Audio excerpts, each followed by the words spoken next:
Okay, so may nag-request sa akin ng honest review ni FKM Coolser 500. And since mahigit 2 buwan ko na siyang ginagamit, bibigyan ko kayo ng honest review dito mula sa mga nagustuhan ko at hindi, at kung bakit sulit siya para sa akin.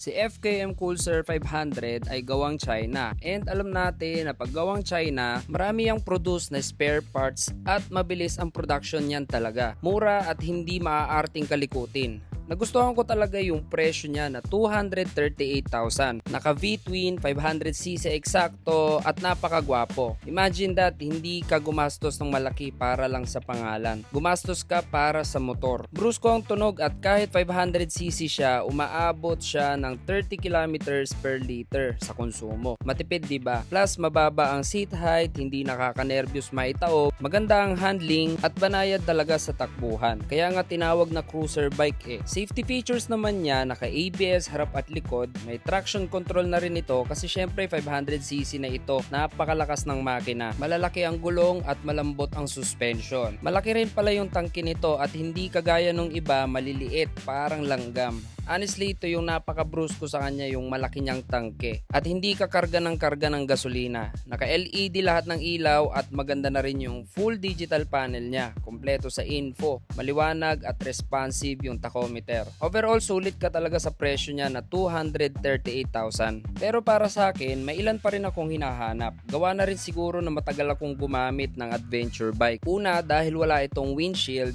sapong-sapo mo talaga yung hangin, lalo na pag nag-expressway ka at tumatakbo ka ng 100 kilometers. Pangalawa, wala siyang luggage. Nakasanayan ko kasi na pag magra-ride ako, kesyo malayo, malapit lang, ay lagi akong may baong top box or side panniers. Pero dito kay Coolser, nakabackpack lang ako. Pero wag kang mag-alala, sa upgraded version ni Coolser, meron na silang lahat. May windshield, luggages, backrest at top box bracket ready na rin siya.